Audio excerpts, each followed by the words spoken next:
नाजरीन, मैं हूं महताब आलम और आप देख रहे हैं इंसाफ टाइम्स का खास शो, खास खबरें आपके लिए।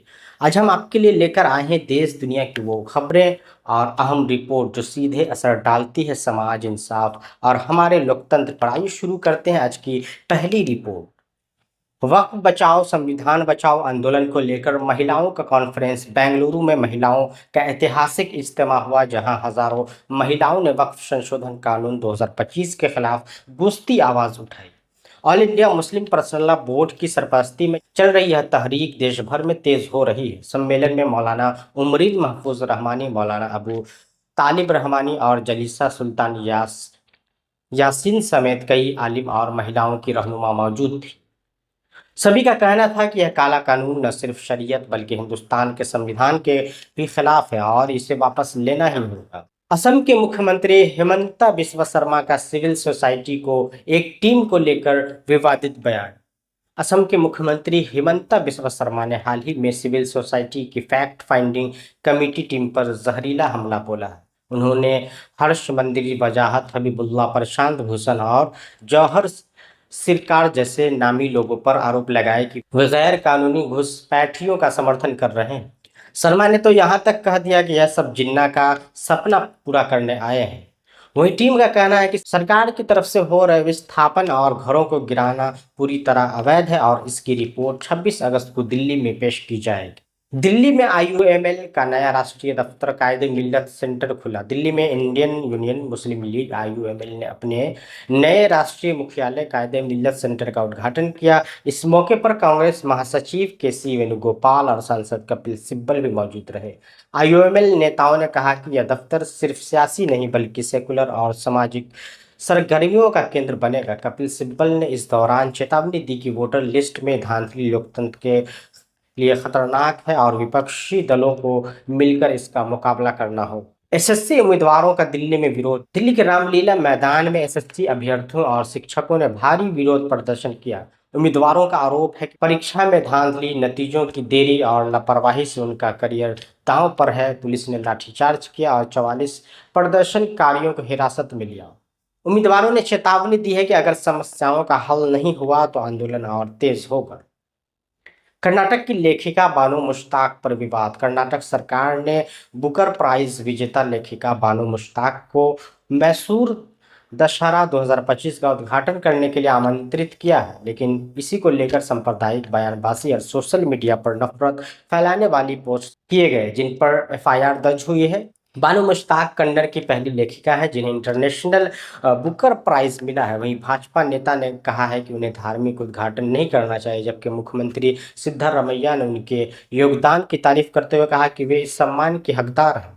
अमित शाह के बयान पर जजों की नाराजगी। 18 रिटायर्ड जजों, जिनमें सुप्रीम कोर्ट के पूर्व जज भी शामिल हैं, गृह मंत्री अमित शाह की आलोचना की है। शाह ने हाल में ही कहा था कि पूर्व जज बी सुदर्शन रेड्डी ने नक्सलवाद को बढ़ावा दिया था क्योंकि उन्होंने सालवा जुर्म पर फैसला दिया था। जजों ने कहा कि यह बयान पूरी तरह भ्रामक है और सुप्रीम कोर्ट के फैसले को गलत ढंग से पेश किया जा रहा है। उन्होंने चेतावनी दी कि ऐसे बयान न्यायपालिका की आजादी को कमजोर कर सकते हैं। दिल्ली विश्वविद्यालय छात्र संघ चुनाव में 1 लाख रुपए की मांग। आयशा ने दिल्ली हाईकोर्ट में याचिका दायर की। दिल्ली यूनिवर्सिटी में छात्र संघ चुनाव लड़ने के लिए सिक्योरिटी डिपॉजिट की नई शर्त लागू की गई। इसी के खिलाफ आयशा ने दिल्ली हाईकोर्ट में याचिका दायर की है। छात्र संगठन का कहना है कि यह नियम गैर लोकतांत्रिक है और गरीब व पिछड़े तबके के छात्रों को चुनाव से बाहर करने की साजिश है। मामले की सुनवाई मंगलवार को होगी। गिरिराज सिंह का बयान। अवैध प्रवासियों के नाम पर सियासत गरमाई। केंद्रीय मंत्री गिरिराज सिंह ने कहा कि अगर बिहार में एनडीए की सरकार बनती है तो 1971 के बाद आए सभी बांग्लादेशी प्रवासी की पहचान कर उन्हें बाहर निकाला जाएगा। उन्होंने कांग्रेस और राजद नेताओं पर निशाना साधते हुए कहा कि न राहुल गांधी और न ही लालू यादव किसी को बचा पाएंगे। दरअसल ये बयान उस वायरल वीडियो के बाद आया है जिसमें पूर्व योजना आयोग की सदस्य सैयदा हामिद ने कहा कि बांग्लादेशी भी इंसान है और उन्हें भारत में रहने का हक है। गिरिराज सिंह ने इसे गजबाए हिंद से जोड़कर बड़ा हमला बोला। हेमंत बिस्वा का विवादित बयान। मदनी को भेजेंगे बांग्लादेश। असम के मुख्यमंत्री हेमंत बिस्वा शर्मा ने जमीयत उलमा हिंद के अध्यक्ष मौलाना महमूद मदनी को लेकर विवादित बयान दिया है। उन्होंने कहा है कि अगर मुझे मदनी मिल जाए तो मैं उन्हें बांग्लादेश भेज दूंगा। इस बयान की तीखी आलोचना हुई है। मुस्लिम संगठनों और विपक्ष ने कहा है कि संवैधानिक पद पर बैठे व्यक्ति का इस तरह का बयान लोकतंत्र की जड़ों को कमजोर करता है। वहीं शर्मा के समर्थकों ने इसे राष्ट्र हित से जुड़ा और उनका बयान का बचाव किया। कश्मीर में महबूबा मुफ्ती की रिहाई आंदोलन। पीडीपी अध्यक्ष महबूबा मुफ्ती श्रीनगर में विरोध प्रदर्शन करते हुए केंद्र सरकार से कश्मीरी कैदियों को बाहर की जेल से वापस लाने की मांग की। उन्होंने कहा कि कैदियों के परिवार इतने गरीब हैं कि न वो लंबी दूरी तय कर पाते हैं और न ही मुकदमे लड़ सकते हैं। मुफ्ती ने यूएपीए के तहत जेल में बंद कश्मीरियों की रिहाई की मांग भी की और कहा कि सभी दल मिलकर गृह मंत्री से मुलाकात करें ताकि हल निकाला जा सके। असम बेदखल लोगों के नाम वोटर लिस्ट से हटेंगे। असम के मुख्यमंत्री हेमंत बिस्वा शर्मा ने कहा कि उन्होंने कहा कि जिन लोगों को अतिक्रमण की जमीनों से बेदखल किया गया है उनके नाम मतदाता सूची से हटा दिए जाएंगे। शर्मा ने साफ कहा है कि अब उनकी उनकी रणनीति यही है कि घुसपैठिए दोबारा ऊपरी असम और उत्तरी असम में न लौटे।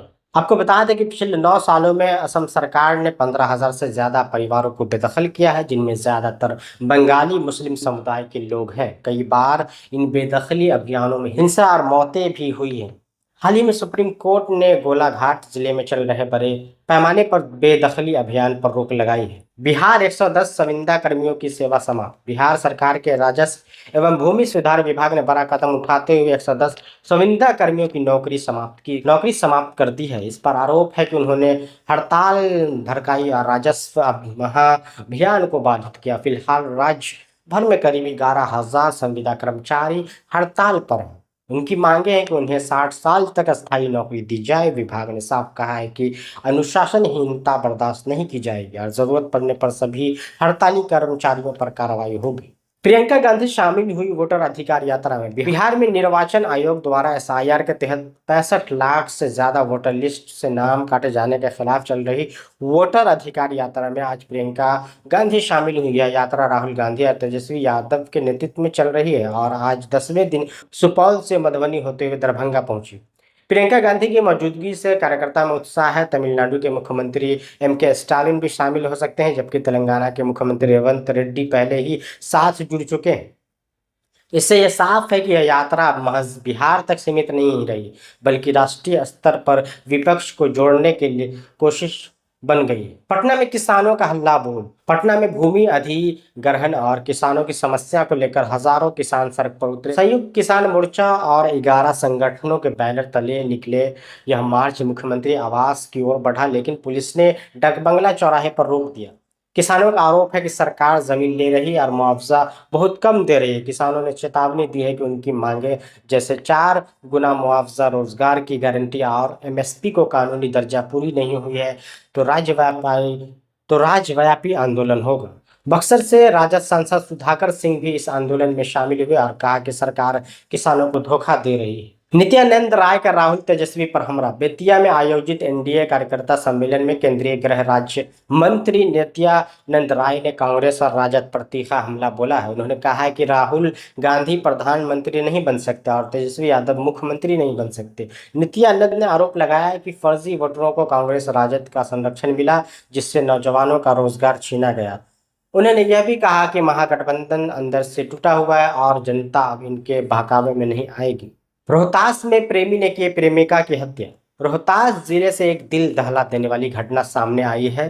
तिलौथू थाना क्षेत्र में शादीशुदा प्रेमी बजरंगी कुमार ने अपने प्रेमिका की हत्या कर शव को घर पर छोड़ दिया। पुलिस ने आरोपी को फरार होने से पहले गिरफ्तार कर लिया। बताया जा रहा है कि आरोपी ने 2 दिन पहले ही मृतका के परिवार से 2 लाख रुपए की मांग की थी और जान से मारने की धमकी भी दी थी। फिलहाल पुलिस हर एंगल से जांच कर रही है और पोस्टमार्टम रिपोर्ट का इंतजार है। डिजिटल क्रांति की ओर बिहार पुलिस अब कागजों का बोझ छोड़कर पूरी तरह डिजिटल मोड पर काम करेगी। एफआईआर से लेकर केस फाइल तक सब कुछ ऑनलाइन होगा। एडीजी आधुनिकीकरण सुधांशु कुमार ने बताया कि अब केस से जुड़े दस्तावेज और सबूत इलेक्ट्रॉनिक फॉर्मेट में रहेंगे, जिसमें पारदर्शिता और तेजी आएगी। तेलंगाना और कर्नाटक के मॉडल को अपनाकर बिहार पुलिस उससे भी आगे का कदम बढ़ाने वाली है। इस बदलाव से अपराधियों पर पैनी नजर रहेगी और जनता के लिए पुलिस तक पहुंचना और आसान होगा। उपराष्ट्रपति चुनाव पर गर्मागर्मी बयानबाजी। इंडिया गठबंधन के उपराष्ट्रपति उम्मीदवार और सुप्रीम कोर्ट के पूर्व जज बी सुदर्शन रेड्डी और बीजेपी सांसद रविशंकर प्रसाद ने निशाना साधा। उन्होंने कहा कि 2011 में सलवा जुडुम पर उनका फैसला माओवादियों के हक में था। गृह मंत्री अमित शाह भी इस मुद्दे को उठा चुके हैं। हालांकि 18 रिटायर्ड जजों ने शाह के बयान को दुर्भाग्यपूर्ण करार दिया है और न्यायपालिका की स्वतंत्रता का सम्मान करने की अपील की है। 9 सितंबर को इंडिया उम्मीदवार सीपी राधाकृष्णन और इंडिया गठबंधन के उम्मीदवार बी सुदर्शन रेड्डी के बीच मुकाबला होगा। हमने लक्ष्मण माझी को निकाला। गया से बड़ी राजनीतिक खबर। हिंदुस्तानी अवाम मोर्चा हमने अपने प्रदेश महासचिव लक्ष्मण माझी को सभी पदों से हटा दिया है और प्राथमिक सदस्यता से भी निष्कासित कर दिया है। उन पर पार्टी विरोधी गतिविधियों और सोशल मीडिया पर विवादित पोस्ट करने का आरोप था। पार्टी ने उनसे 13 अगस्त तक स्पष्टीकरण मांगा था, लेकिन उन्होंने जवाब नहीं दिया। राज्य संगठन प्रभारी राजेश रंजन ने कहा कि मांझी के खिलाफ आरोप सही पाए गए, इसलिए उन्हें पार्टी से बाहर किया गया है। 80 साल के बूढ़े को नहीं मिला एम्बुलेंस। बिहार का हेल्थ सिस्टम बेनकाब। बिहार के खगड़िया से आई एक तस्वीर ने हेल्थ सिस्टम की पोल खोल दी। 80 साल के बुजुर्ग मोहन शर्मा को इलाज के लिए एम्बुलेंस नहीं मिली।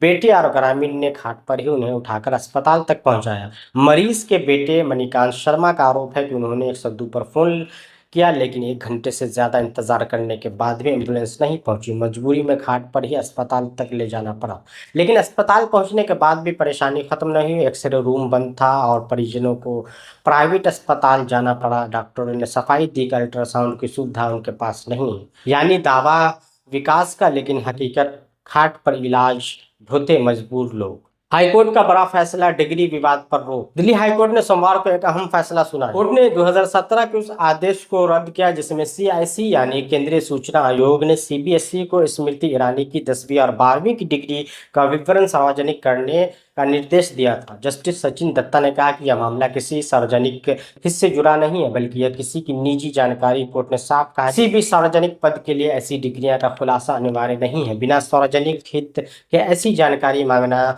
निजता का उल्लंघन होगा। यही नहीं, कोर्ट ने प्रधानमंत्री नरेंद्र मोदी की डिग्री से जुड़े सीआईसी के आदेश को भी खारिज कर दिया है। यानी हाईकोर्ट ने दो टूक कहा है कि आरटीआई का मकसद सरकार की पारदर्शिता है, न कि सनसनी फैलाना। महाराष्ट्र में ऑनर किलिंग का सनसनीखेज मामला। महाराष्ट्र के नांदेड़ में ऑनर किलिंग का दिल दहला देने वाला मामला सामने आया है। आरोप है कि पिता ने अपनी शादीशुदा बेटी और उसकी प्रेमी की बेरहमी से हत्या कर दी और शव को कुएं में फेंक दिया। पुलिस के अनुसार युवती का पहले से गांव के एक युवक के साथ प्रेम संबंध था, जो शादी के बाद भी जारी रहा। दोनों आपत्तिजनक हालत में पकड़े गए तो पिता और रिश्तेदार ने उनकी पिटाई की, जिससे मौके पर ही उसकी मौत हो गई। हत्या के बाद पिता ने खुद थाने जाकर सरेंडर कर दिया। फिलहाल पिता, दादा और चाचा हिरासत में है और जांच जारी है। नाजरीन, ये थी आज की बड़ी और खास खबरें। ऐसे ही जरूरी और असरदार खबरों के लिए जुड़े रहिए इंसाफ टाइम्स के साथ।